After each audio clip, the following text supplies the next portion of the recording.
Hello students, it's good to have you on board for the fall 2014 semester. This video is your introduction to research methods in the PAD4704 class for Florida Atlantic University.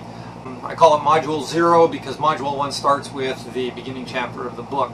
And so this is just an introduction to what the class is about and an introduction to the syllabus. And my name is Leavitt. I am a graduate assistant and I should be graduating with my PhD in December this year. I really enjoy teaching research methods, and I hope that comes through in my teaching methods here of communicating to you the importance of research. Research to me is critical to public administration from my perspective because good research creates a compelling argument. And so you're going to hear me throughout the semester try and convey to you the idea that research is all about creating this compelling argument for change, because I'm a progressive-minded kind of person. I don't like things to stay the way they are, and I think by the end of this video you'll understand a little bit about why that is. So let's go outside. One of my favorite features of the Florida Atlantic University campuses is the banyan tree. And so let's go outside, and I teach my classes under the banyan tree for using a green screen method. So if I ever miss pointing to something here, it typically means that I'm just a little out of whack on the green screen. And you'll also notice the camera sometimes fluctuates a little bit in focus on focus because it's a camera that's meant to follow somebody's face, but I never stand in the middle of the frame, so the camera sometimes has trouble focusing on my face, and this green screen doesn't have any features to focus on. So pardon the cheap technology. I'm still a student like you are, so I don't have big bucks for the proper technology. So let's head out under the banyan tree and learn about the syllabus. An online class doesn't quite fit the traditional syllabus, so office hours don't really apply, and the final exam doesn't really apply.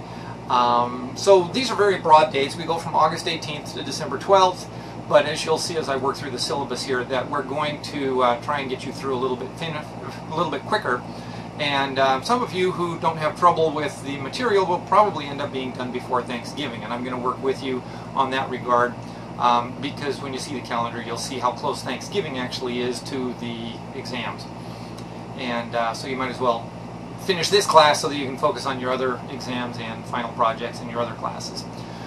So my office hours are by appointment only. For all intents and purposes, I can meet with you just as easily by Skype, and you'll find out very, very quickly that communication with me is really easy. I give out my cell phone number, so you are perfectly welcome to text me at any given point in time. Always text me first before you call me. It just helps both of us so that we can make sure that we're not interrupting each other's lives. And a text isn't that much of an interruption. So always text first. If I'm in the middle of a meeting or something like that, I'll text you back and say, how about in 15-20 minutes? And the other reason why I want you to be able to text me at any point in time, because I know that some of you are young and you don't respect bedtimes of old people. And that's fine. So if you're doing your homework at 1 a.m. and you've got a really pressing question for me and it's fresh in your mind, I want you to be able to send me a text. I shut my ringer off at night, so don't worry about waking me up in the middle of the night or 11 o'clock. You don't have to worry about whether it's too late for me. It'll never be too early on your part, I'm sure, because I get up at 5. So just send me a text whenever you have a question. Outline what the question is in the text. And I'll answer it if it's a really quick question. If it's going to require a paragraph answer, just say in your text, hey, could you answer by email? Or I'll tell you I'm going to answer by email. So the cell phone is, for all intents and purposes, my office.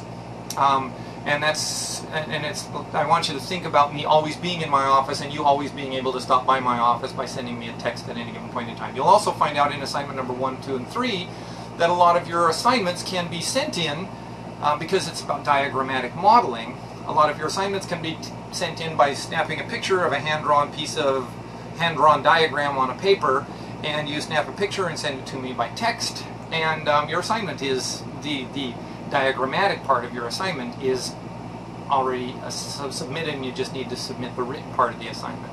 So you'll see how all of this works, but I want you to be really, really comfortable with my cell phone number as far as texting goes. The course format, of course, is technology-assisted student presentations. This is research methods. So this is about writing a research report in our projects, and that's why this course is so hard to teach online, because the traditional format was designed around the idea that you would prepare something and you would come into class and you would get up in front of the class and do your presentation on a PowerPoint slide, or you'd bring in your documents and you'd hand them in, and you'd be able to prepare these documents in whatever method is convenient for you. But now it all has to be submitted electronically, and so that's why the cell phone pictures are a possibility for you, and whatever technology you're comfortable with, I can handle it. You'll soon understand a little bit more about my ease with technology as well. Blackboard dates are firm. You are encouraged to use reminders to meet your deadlines. I can't emphasize this enough. Draw yourself a calendar for this class. There are so many little tiny steps along the way that if you miss these steps, you're going to struggle the whole semester. And so I'll help you understand how to put this together, and you'll see as I work through this syllabus how I've tried to make this easier for you. But there's no way to make it easy when it involves so many little tiny steps, and the material is cumulative. So what you learn in assignment number 1 accumulates into assignment number 2, and what you learn in those 2 assignments accumulate into assignment 3, and it accumulates into assignment 4, and then all of it is accumulated into the midterm exam. And so you'll know whether you've got this by the midterm or not, and that's important. Blackboard participation points, there's 50 points for participating actively on Blackboard. And that includes responding to my emails when I send you emails. And I send a lot. I'm sorry if you get your email on your iPhone, but I send a lot of emails that really aren't conducive to reading on an iPhone, and if you aren't good about getting onto your laptop and checking those emails once you've checked them on your iPhone, you're going to forget or miss some of my critical emails that have absolutely vitally important information on them. So if I've sent you an email, it's important. Just trust me on that, and you'll understand more about that as well. 5 assignments worth 20 points each also go toward your grade. And everything's out of 500 points. So 20 points out of 500 points means that each one of these assignments is worth 4%. And the 50 points for participation is worth 10% of your final grade. The midterm, worth 100 points, are worth 20% for the midterm, 20% for the final. And they're online exams, they're open book exams. I send you the questions 2 weeks in advance, and you have a video lecture to help you write the exams. And I really make it easy for you as long as you learned the material cumulatively as I spoke about. So it's a matter of retaining everything and being able to go back and find out where you learned this in the textbook. So I would encourage you to put flags in your textbook all over the place for important information that you know is going to come back and haunt you on a midterm. The exams will be made up of numerous long answered questions, about 4 or 5 on each exam. The best answers to the questions that answer for short answer definitions will include examples. I want you to give me examples. This is about applying research methods to real life situations. And you'll understand how important it is to me that you find something to write about in your research project that you are passionate about. And you can use those same passionate examples in your exam answers, so you can draw upon them and tell me about why they're important in your life, and how you think your ideas might be able to improve circumstances for individuals. Because this is about providing public services and public goods to society in general. So that's what all of my examples are pulling from, are these inequitable distribution of public goods and public services. And we want to improve the equity of how these public goods and services are distributed so that everybody gets their fair share and everybody's participating in public life equally. The research project is the big problem that everybody deals with as far as students go. 25 points will be awarded for your outline.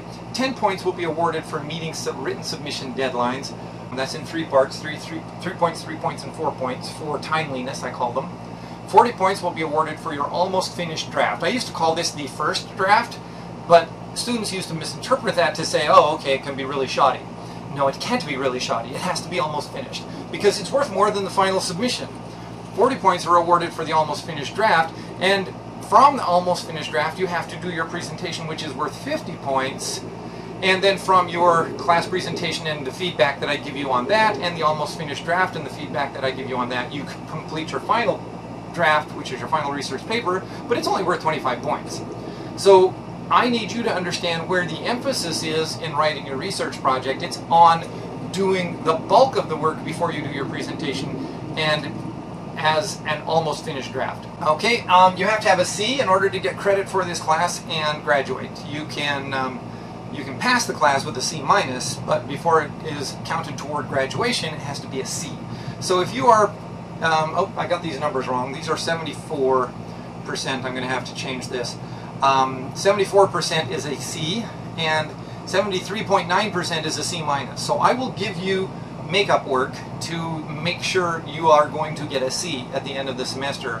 And as long as you do the makeup work, you will get a C if you are in the C minus situation. Now, if you're down there in the D range, it's going to be more than makeup work. It's going to be a matter of maybe redoing an exam, or redoing an assignment, or resubmitting some work, or submitting missed items to graduate.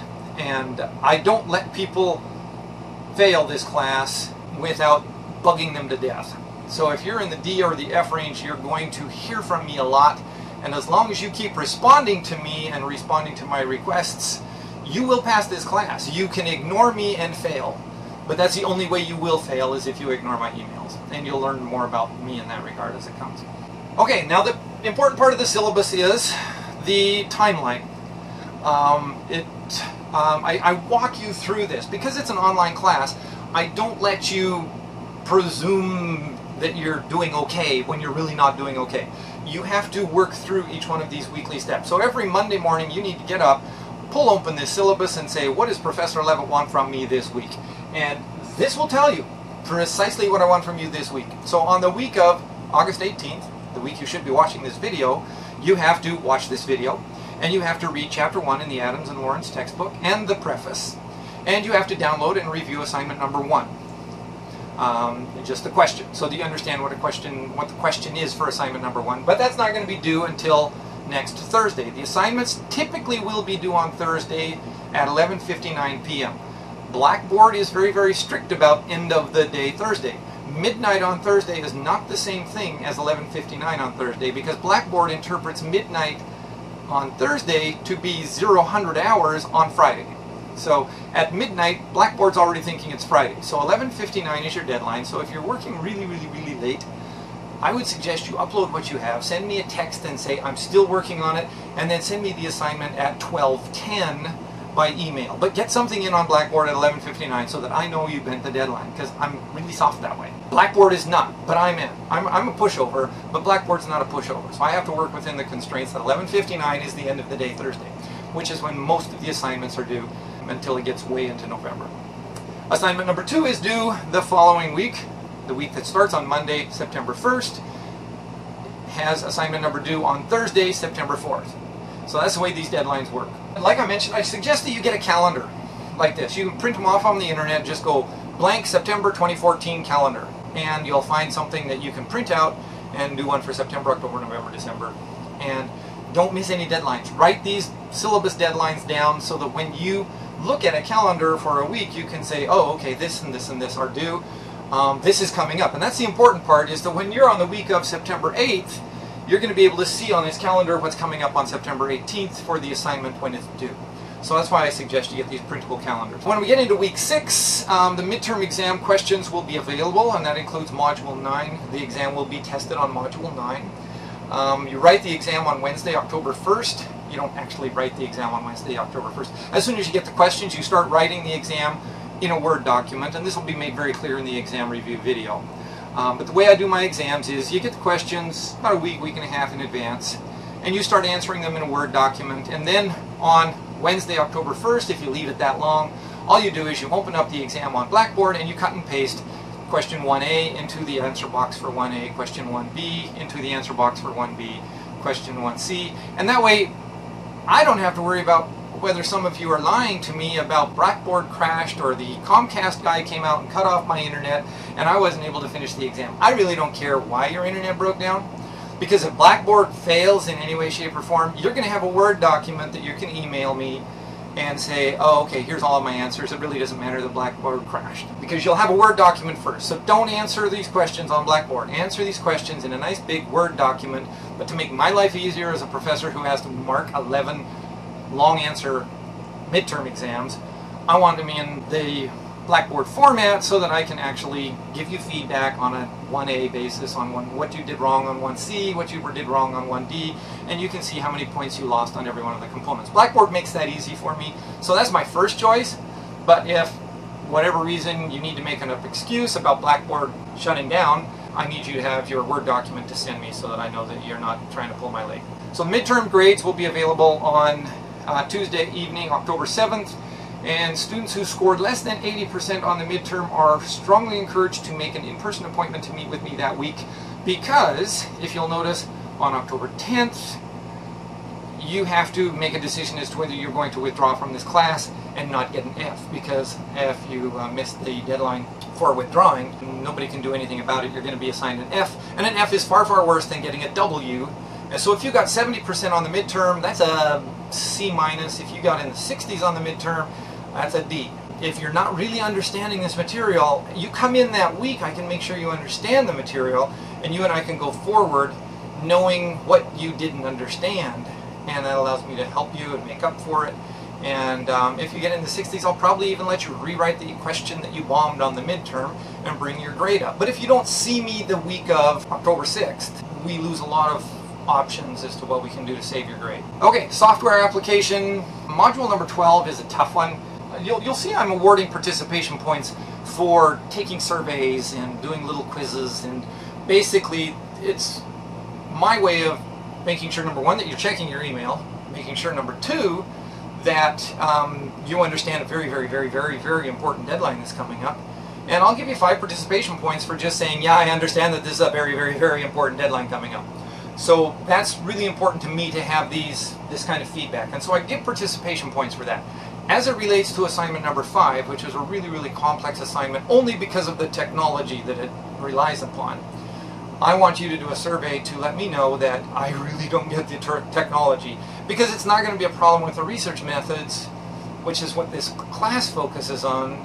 If it's a problem with the technology, we need to work around your problems with the technology, because I'm not testing you on your knowledge of technology, I'm testing you on your understanding of research methods, which is analyzed with technology. So they're very, very closely related, but 4702 is about SPSS, so I don't need to test you on whether you use SPSS software properly. I just need to test you on whether you understand what the output from SPSS software gives you so that you can do your research better. Okay, so assignment number 5, which is module number 12 on the technology, that is due on Thursday, October 16th, and depending on your ability to understand Citrix Receiver, which is the technology that you can do this assignment at home with, but it's really, really tough to grasp. If you're not comfortable with technology, you're going to have trouble with Citrix Receiver. You may want to come to the university and do it on a lab computer. And that's why you need to be well in advance on assignment number 5 so that you understand whether this technology is going to give you a problem or not. So that's in the syllabus. You can read that in detail on your own. As it gets further along into October, you get started on the research project. The assignments, all 5 of them, give you a very, very firm foundation upon which you're going to build your research project. So I have what I call a first look.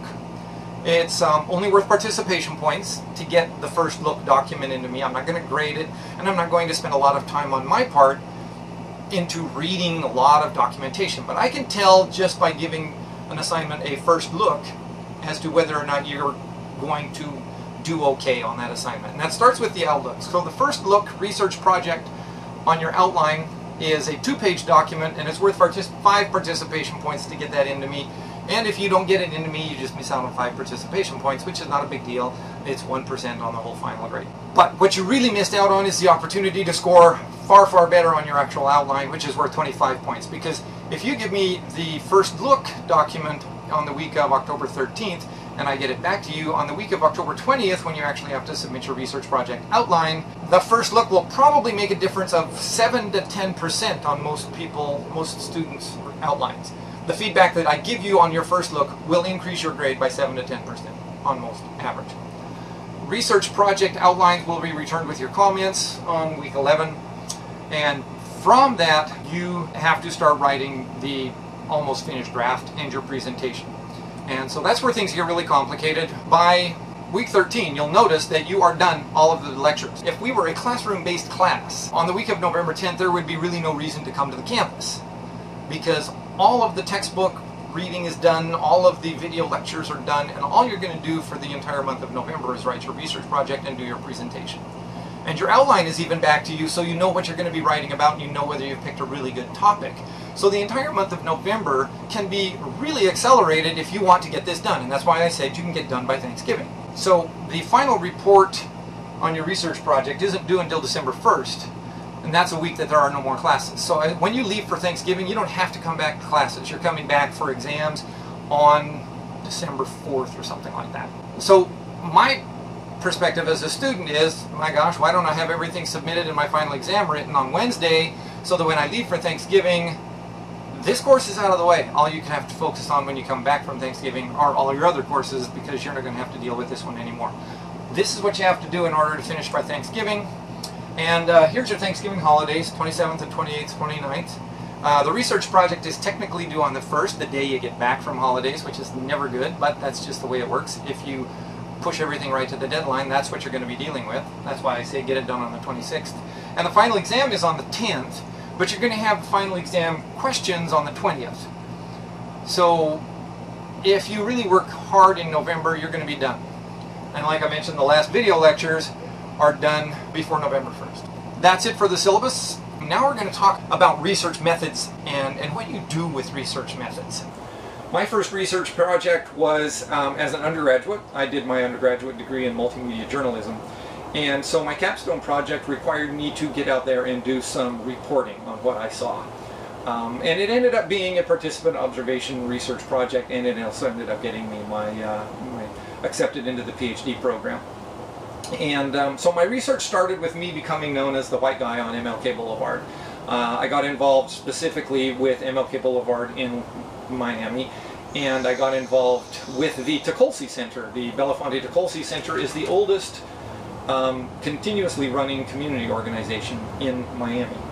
And so MLK Boulevard in Liberty City goes through the heart of a historically segregated neighborhood. When they found that the city of Miami and Miami Beach was growing astronomically, they needed workers, and so black people as hospitality workers were moving down.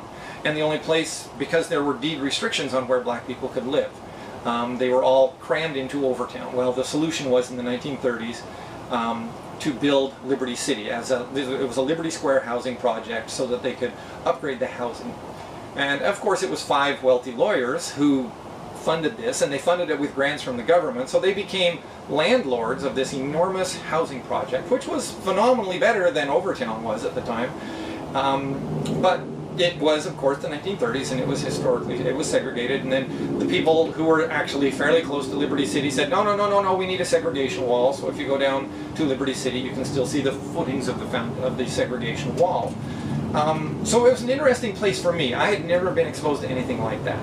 So that became my participant observation project. I got involved with the Neighborhood Leadership Study Circle, and one thing led to another, and I started with my methods. What was I actually looking for? So it was primary research because I was collecting my own data. Secondary research means that now somebody can rely on my data. But I was doing primary research. I was doing data collection. It was very small scale. It was only one city. I was only looking at one community center as the focus of my work. I found a lot of community centers that were interplaying with it. It was a snapshot in time. It only lasted for 2 years. It was primarily observation, and there was a little bit of limited sampling.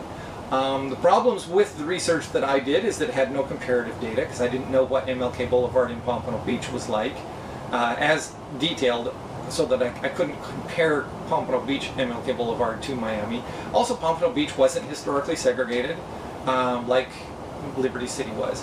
And it was subjective interpretation. It's only me. It's only my interpretation. And so it was emotionally charged, which means that there's a risk of bias. But it was very systematic, and this is how I did my research project. What I did for my research project, because it was multimedia journalism, was I maintained a blog. And my husband, remember, who's African American, told me, he says, Lester, go ahead and take some pictures of these MLK Boulevards, but don't get out of your car. So I would drive my car up and down the MLK Boulevards of the 3-county area, Palm Beach County, Broward County, and Miami-Dade County. And I would gather some pictures, and I would just have this observation of what I saw. The fact that in Pompano Beach, it's all of the strip joints in Pompano Beach are on MLK Boulevard for whatever reason. The stuff that nobody else wants in their neighborhood, well, let's put it on MLK Boulevard. It didn't actually start that way, but it can be argued that that's what ended up being the problem. So it's not a great neighborhood, and also the other thing about MLK Boulevards is that there's a lot of vacant lots, and there's a history behind that, and I understood the research and I found out why there's a lot of vacant lots on the MLK Boulevards in South Florida. But this is one grocery store, one snapshot in time, and it's actually what I found out about Liberty City before I went down there. So I'd like you to listen to this audio clip. I didn't have a video camera, I just had a little handheld audio recorder.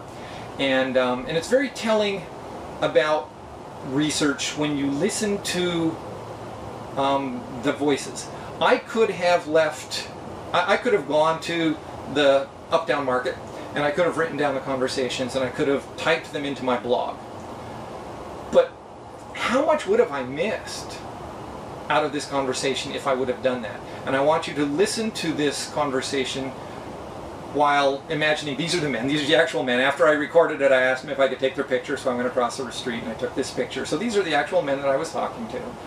But I can't tell their story the same way that they can tell their story.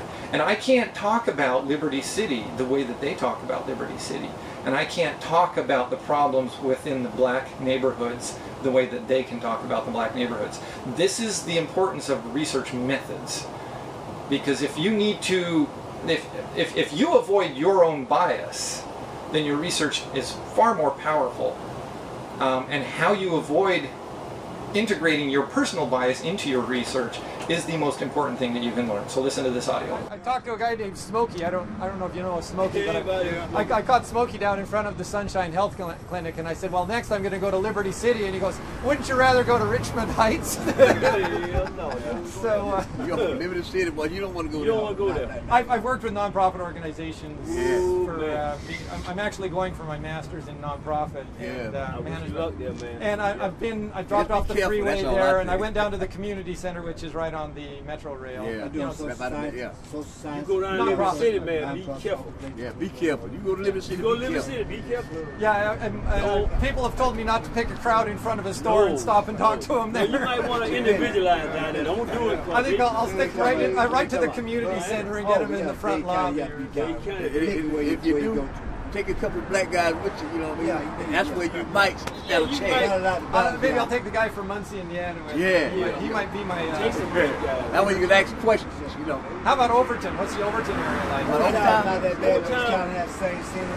It's not as bad. It's not as bad. It's not as bad as Liberty City, though. A little more common. Yeah. You know, we actually probably talk to pick and choose a street that's out front somewhere, you know, somewhere about you're going to get a lot of smart addicts, man. So what would fix Liberty City? What would it take to not going down to police department? Some real strong law enforcement, boy. See, they got a bomb. Yeah, they got the basically uphold the vigilante country. Those guys playing like they're doing cops and robbers. Pro-black. Southern, you had the word dinner style, pro-black, blah, that's what the whole is. They're looking to jack, they're looking to take, they're looking to rob, they're looking to steal, all this here, man. And constantly with them if you're going to do that, they come down here. If you're going to do that, you know what you do? Get your pair of pants and take all your pockets out. Don't take no wallet, don't take no wallet, no nothing. Tell you this way. Take transit, don't take my car. No, you can take your car, but lock it. Lock it. Somewhere way over somewhere. Way over. No, we're serious, man. These guys down there, it's not a joke. No. They're not stupid, but you know what I mean? It's a poverty thing down there. You know what I mean? Now, everybody wants money, but nobody wants to work for money. And you know, you think you got something, you're going to try and see. Yeah, if I throw it out on him, I can get him. What I want to talk about now is something that's very, very current. We can relate the news from anywhere in the world to what our lives are like here in South Florida. And so because of my background as the white guy on MLK Boulevard, I watch news stories, and also because my husband is African American. So I get a window through my husband into what it is like to be a black male. And we're both in our mid-50s, and so his life experience growing up was very different from what a black youth may experience today in some ways. But what happened in Ferguson, Missouri is still very relevant to what my husband experienced in the 1970s. The idea that a black male ended up dead because he was jaywalking is a problem. And research is about solving problems. First off, research seeks to understand the problem, and then when you make the research compelling, it's about changing policy so that the problems can be eliminated. And we're specifically here, we're talking about public administration and public management. So what do we do in public administration to change policy when it involves a police force that is in conflict with black males, in particular in our case now? This statement here, how did jaywalking lead to a police shooting, is a research question. You will have to identify research questions in your assignments and specifically in your research project. By the end of the semester, you will have to encapsulate an entire 8 to 10 page paper in response to a single sentence that ends in a question mark. So in this case here, how did jaywalking lead to a police shooting, is going to start this research that I'm going to use here as an example.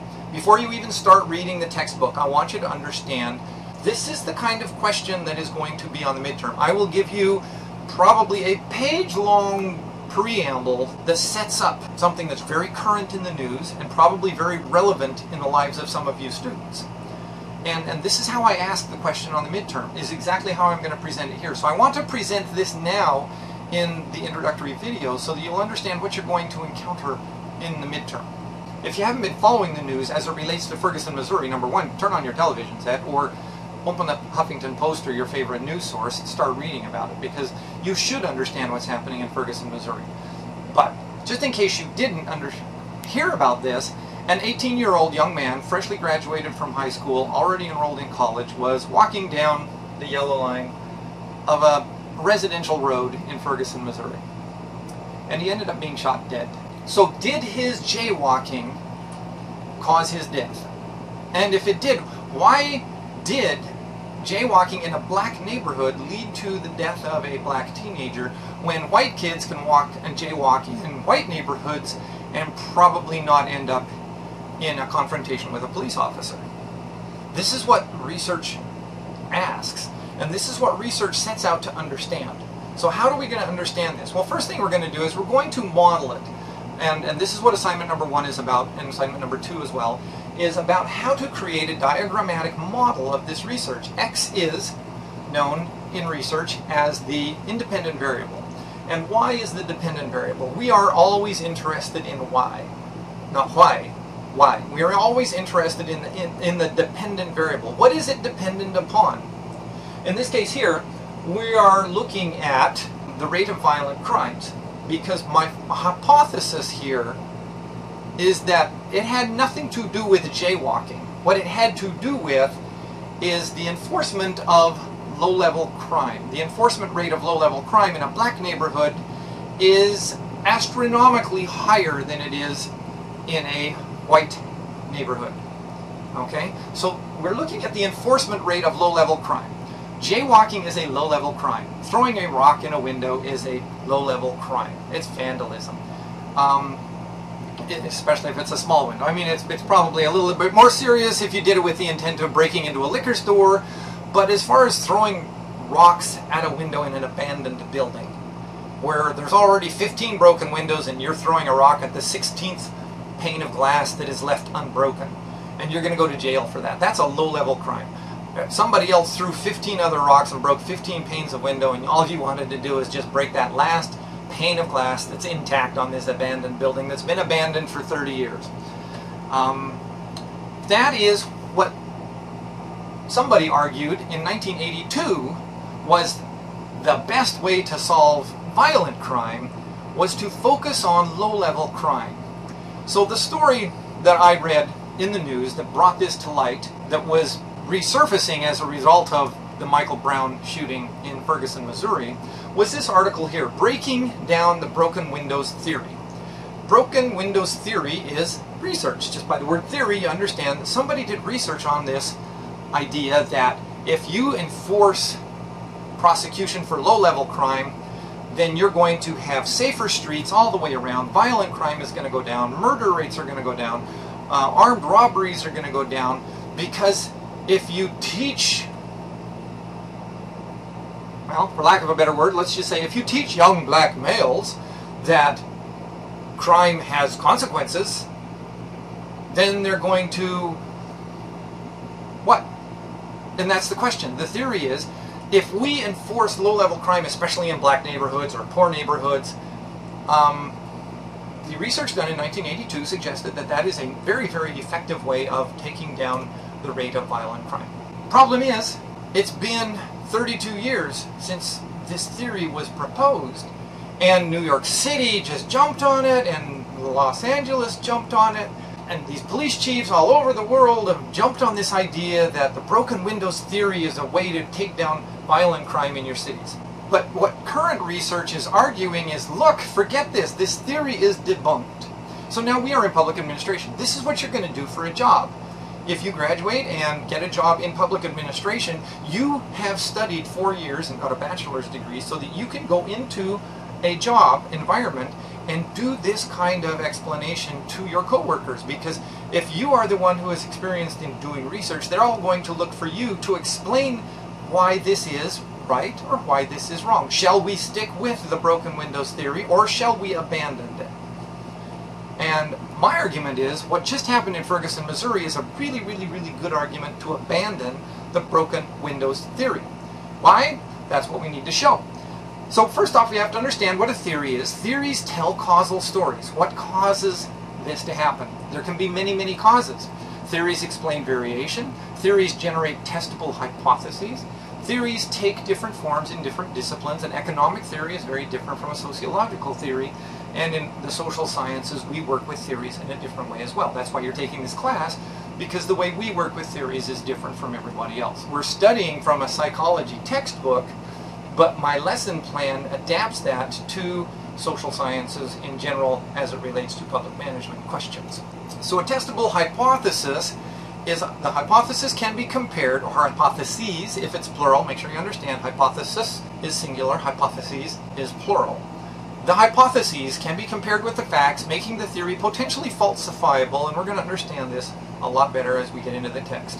A vague statement, a claim that is impossible to verify, or a truism does not qualify as a scientific theory. That's important to know, because this will be the hardest thing you ever do in these assignments, and in the midterms, and in the final exam, and in your research project, is to articulate a very clear theory and put it into a hypothesis and a research question. Let's go back to the 1982 theory.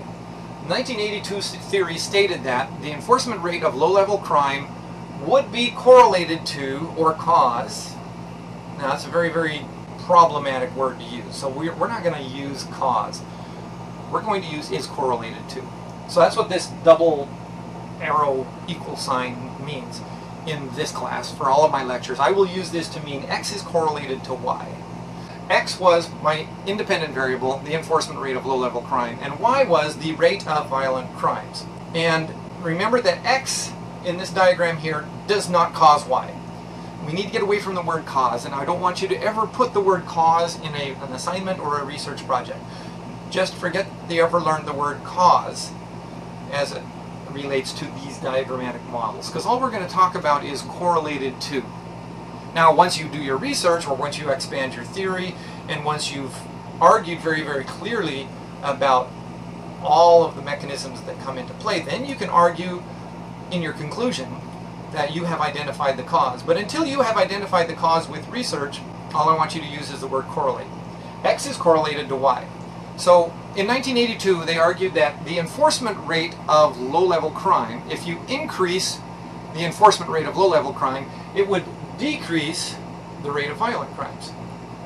Now, I've argued here that that is not the correct model anymore, and I'm going to try and disprove that model, and I want you to come on board with me for this journey here to try and figure out a way to disprove what they argued in 1982, because we need to stop shooting 18-year-olds for jaywalking down the middle of a road.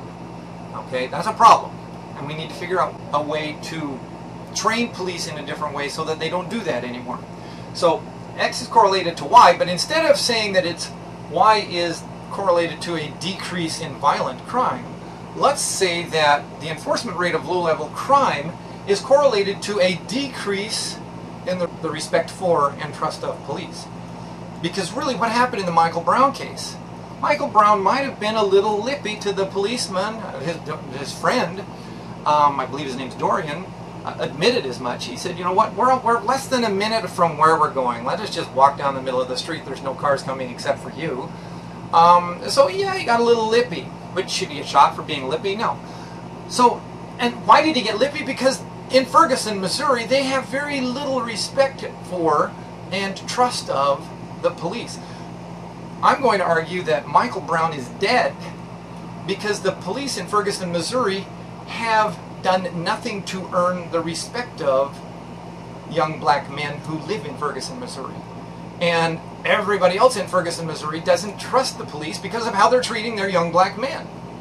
So the enforcement rate of low-level crime, the broken windows theory, I'm arguing, is creating an environment where the community has no respect for and or trust of the police.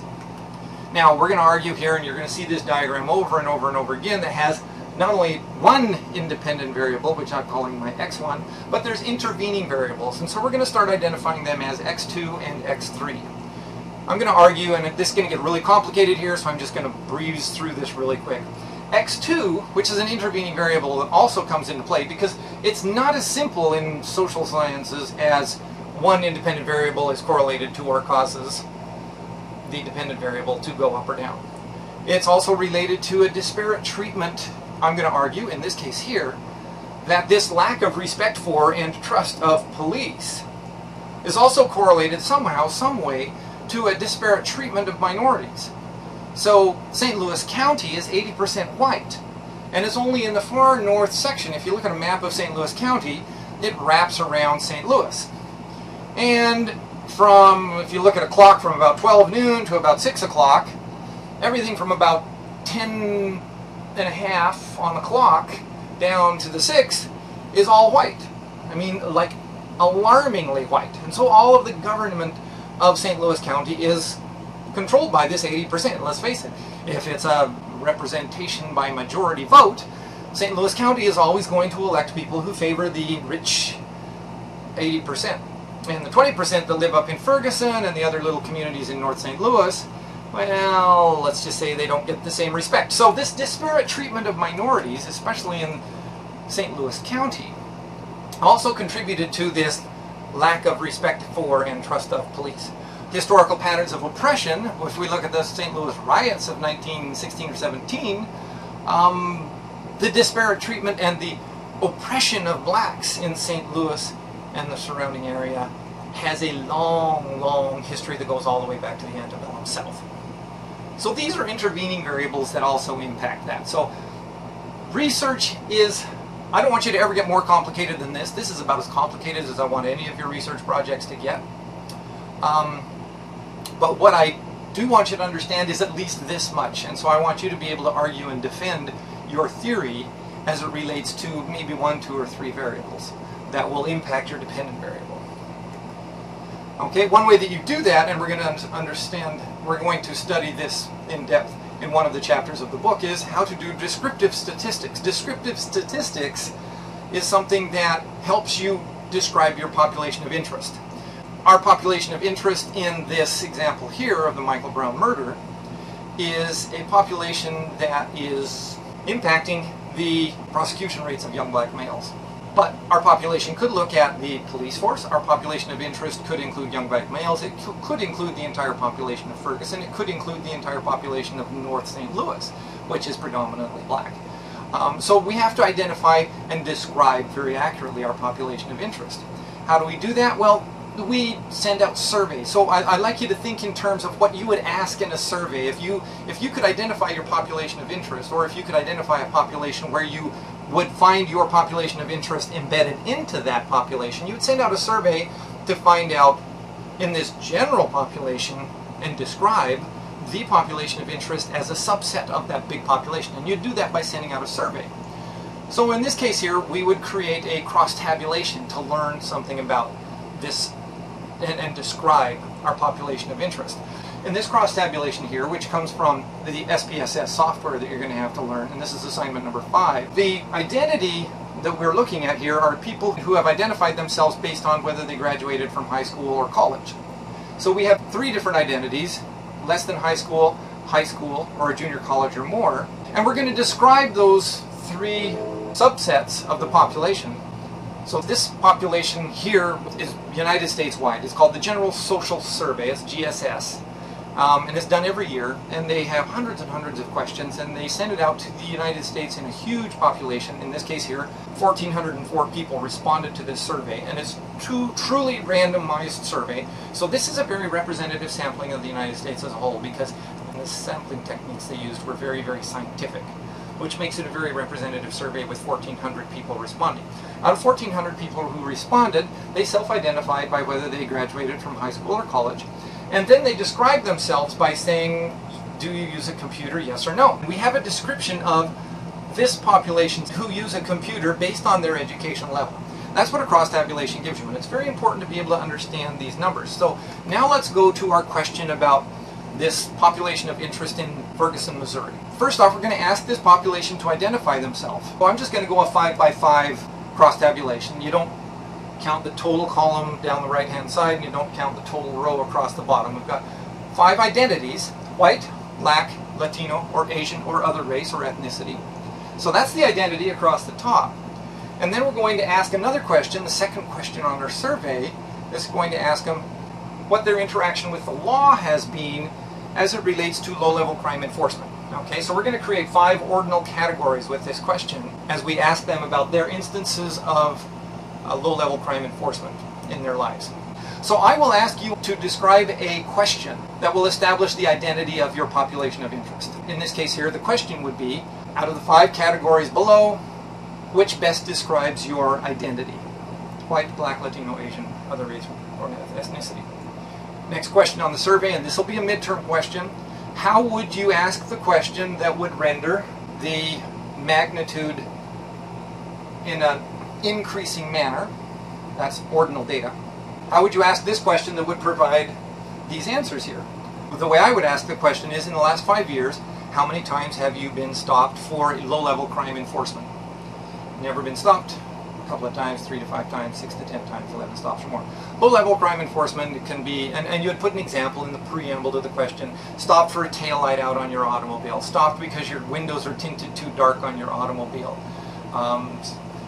stopped for failing to signal a turn. These are all low-level crime enforcements, and they come about because of this broken windows theory. And that's why black males get stopped so much more often. And the stop and frisk has direct linear correlation to the broken windows theory. That's why they do it in New York. They were the ones where they established the entire practice of broken windows theory. And stop and frisk came out of that.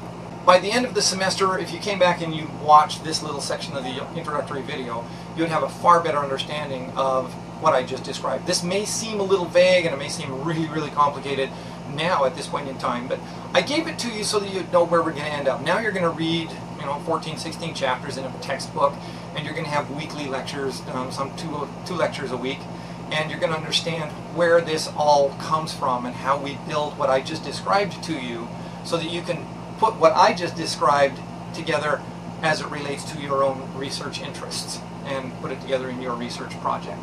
And I hope you enjoyed that. Now let me tell you a little bit more about myself. I live in Nerdland. This is my studio at home. I shoot green screen video. So the second monitor to the right is the one that shoots the video. You can see my picture on the camera.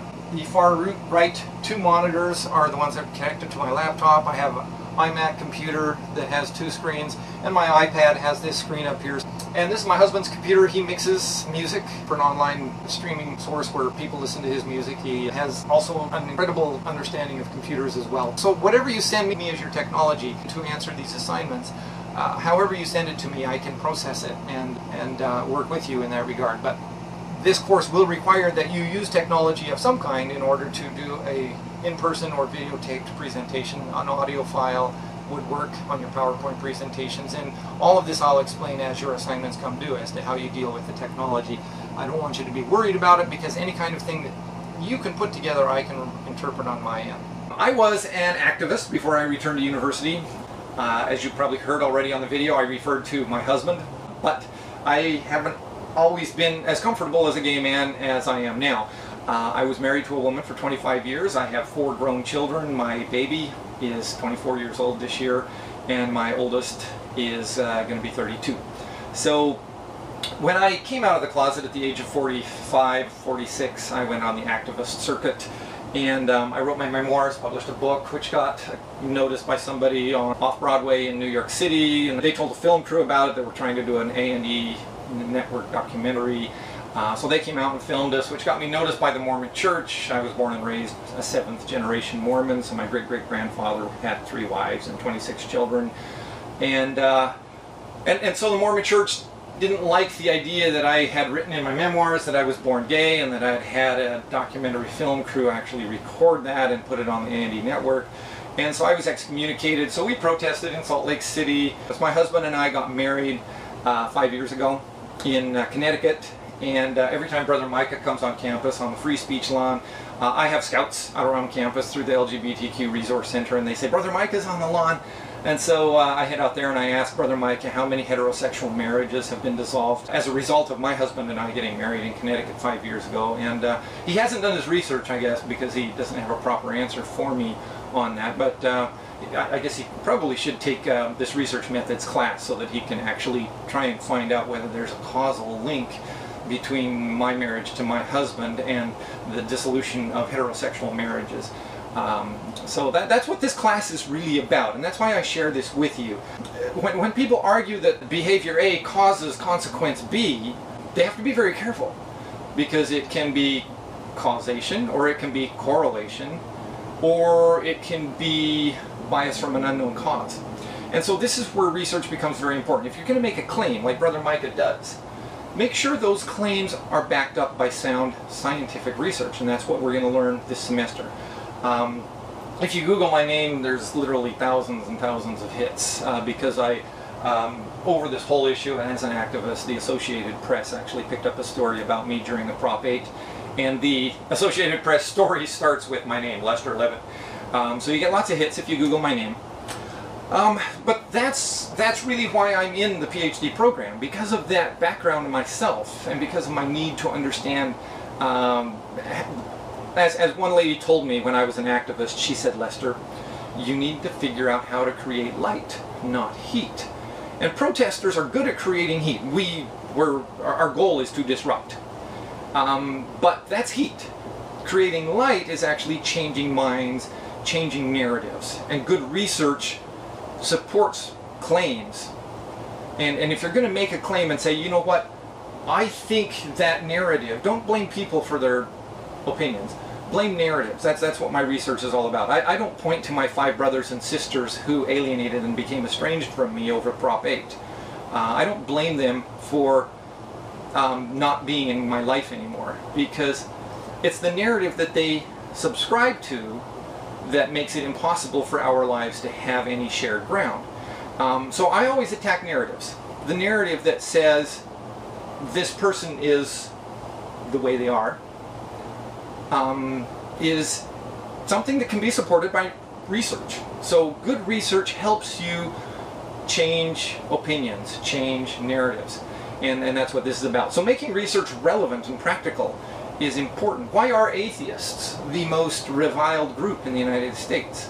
A gay man has a much better chance of being elected president in the United States than an atheist. I think the last research poll that was done, only 11% of Americans would trust an atheist as a president. A criminal has a better chance of being elected president of the United States than an atheist. So why are atheists so reviled in the United States? Why does Rush Limbaugh think Sandra Fluke is a slut? Pardon me for using the word, but that's the word he used.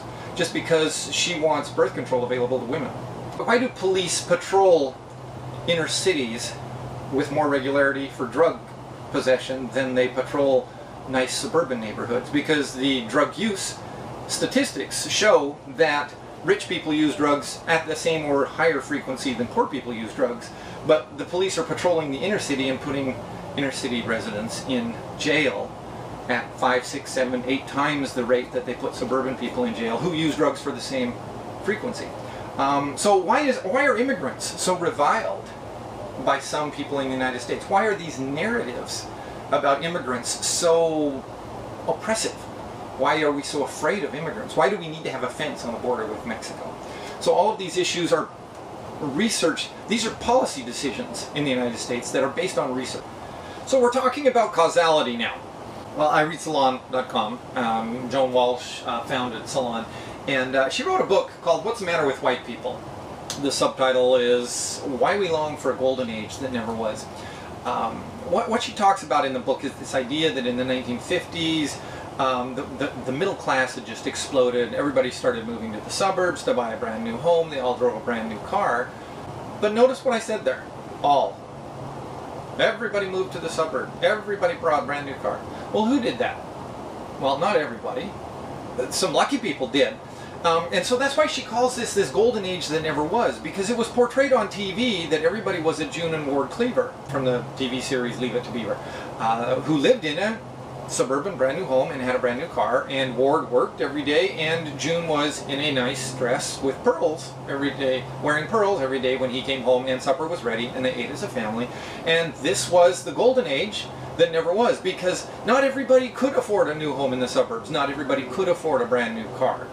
And so when the 1960s came along and we had this big upheaval in the United States, and some people were saying, you know what, it's not okay that we're in Vietnam, and it's not okay that everybody has these narrow little expectations, and not every woman has to grow up to be at home in a house in a nice dress with wearing pearls with their hair done when their husband gets home from work.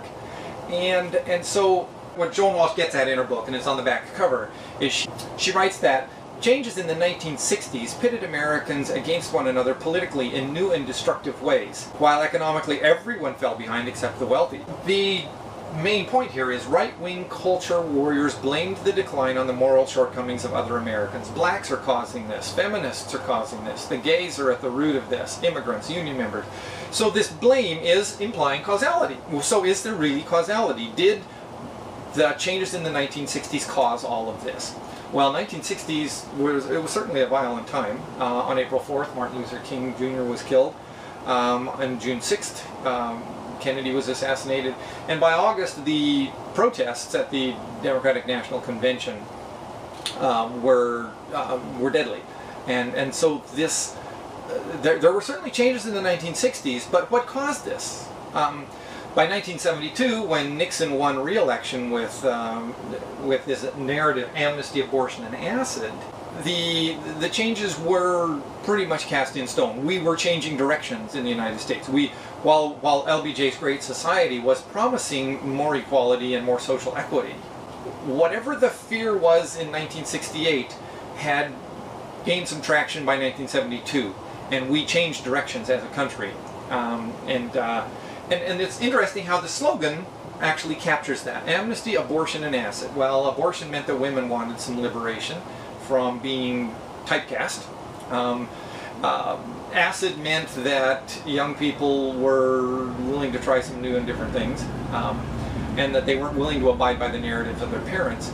And so this idea of amnesty also with regard to let's not go to war for everything, and let's not send a certain percentage of our young men who are disadvantaged to die in Vietnam, while the more privileged ones get to avoid the draft primarily because of their birth, an accident of birth. So these changes were very, very important. We saw the 1964 election going almost totally behind LBJ. And then by 1968, Nixon took over, and by 1972, that change was complete. So can causality be argued in this election outcome? What caused this sweeping change in political sentiments in the United States? Did X cause Y? So this is the question that Joan Walsh asks. Did it cause it, or was it just correlated to it? If it caused it, then X caused Y. So that's what you'll see this arrow throughout my lectures here. Did X cause Y? This arrow means cause or correlation. And it doesn't matter what. It doesn't matter whether it's causality or correlation. The fact remains that there is something connecting these changes in the 1960s to what we saw on the election outcomes from 64, 68 to 72. There was definitely correlation because statistically the software that we use, SPSS software, will show that it is correlated. Yes, the sentiment of the changes in the 1960s is correlated to election outcomes, but did it cause it? We don't know the answer to that. We only know that it's correlated. That's what scientific experimentation is all about. We look at various different things and we narrow it down and we eliminate and reduce things within our experimentation, and that's what research methods are all about, doing that. One thing that's really interesting on causation or correlation is this fellow named Alex Mason. In my research, because I track religious-based bigotry and I track bias and who's causing bias and who's at the root of the bias. This is all my research is all about in my dissertation. The Family Policy Network is a very biased organization. They hired a very intelligent young man, Alex Mason. He's an honor student, he has a bachelor's degree, he has 2 master's degrees. There's no disputing the fact that he's intelligent. But he's arguing causality. Listen to this quote from him. "Young Christians have no stomach for controversy."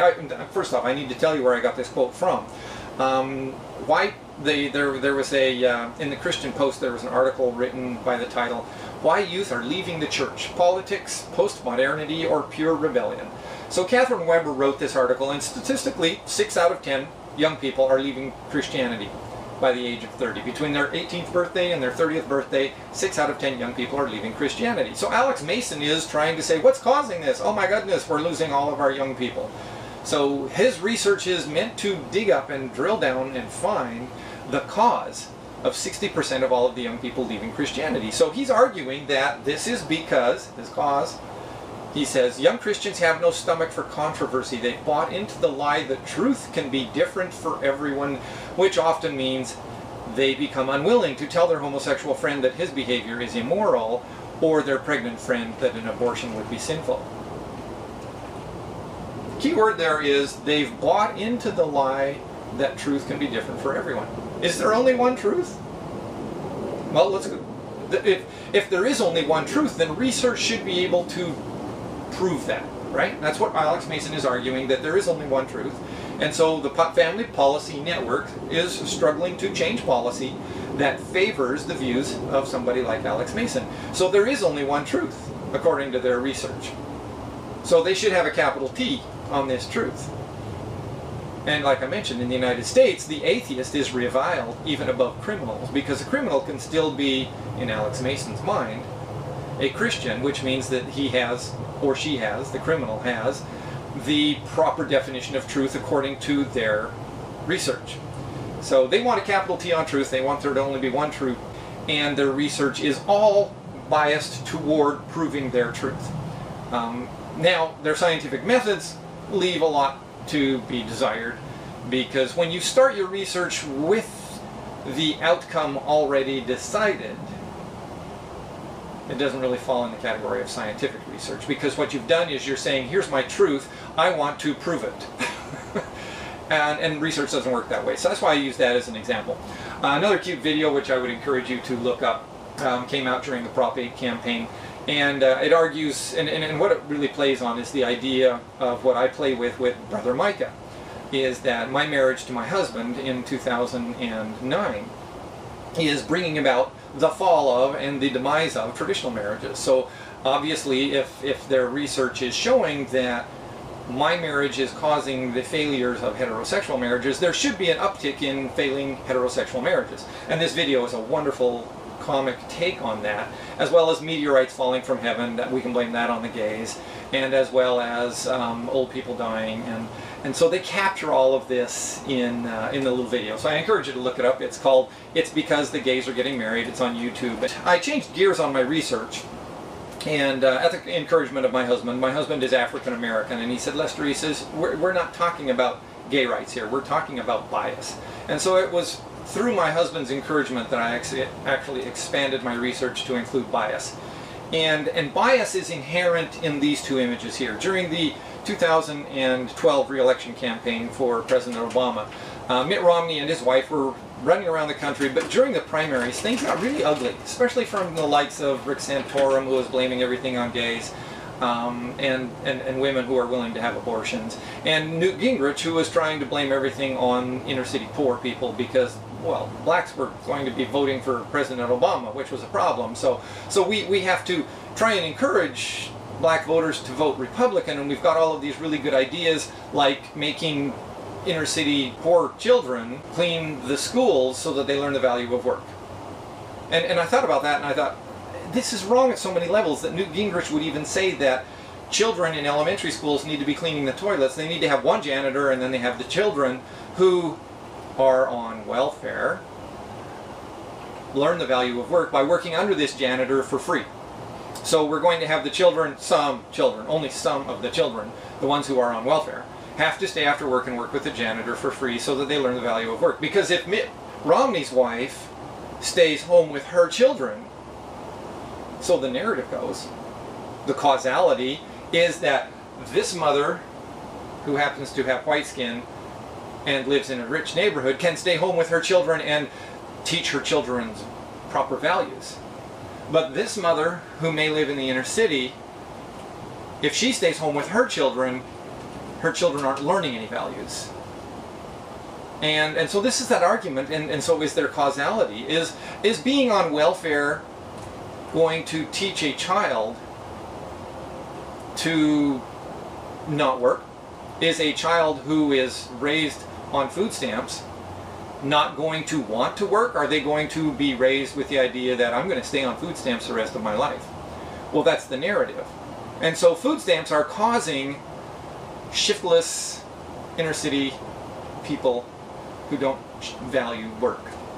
But if the mother stays home in the suburbs, then she's teaching her children proper family values. So why can't this woman teach her children family values by staying home with them, while this woman who stays home with her children can? Causality or correlation. So if poor people in the inner city have some kind of a connection with joblessness, maybe it's because there's no jobs in the inner city, not because they don't want the jobs. So everybody in the inner city that I met, and I have 2 years of history in the inner city in Miami doing participant observation research, everybody I met wanted a job. The problem was there weren't jobs for them. That's correlation. Poverty is not causing the reliance on food stamps, the lack of employment, and the poor wages, and the fact that somebody can work 40 hours a week at minimum wage and still need food stamps in order to feed their family is causing this.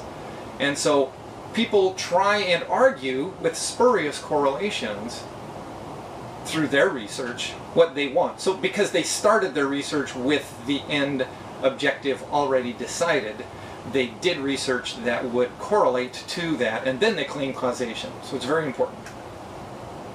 First up then is methods. Is it scientific? Is it evidence? We need to determine that. So we have a scientific method, and then we strive to correlate it, and then we strive to isolate causation. So it's not evidence necessarily, but as long as it's scientific, it is, it can be supported. That's important. Scientific asks what is versus what if, primary research versus secondary research, policy motives versus sociological motives, correlation versus causation, descriptive versus causal. And so what we're after here is this kind of play back and forth. This interplay back and forth is very, very important in your methods. Okay, that's the end of the opening module, the introduction, and I hope this has set the tone for the entire semester. As you can tell, I love doing research. I love what I've learned myself by practicing becoming better at research. And as part of my dissertation, I have changed more than I think I will ever change any of the people who read my research. The personal change within me has been what I measure most, and I think you will experience the same thing, and I hope you do by the time you finish this semester. Thanks.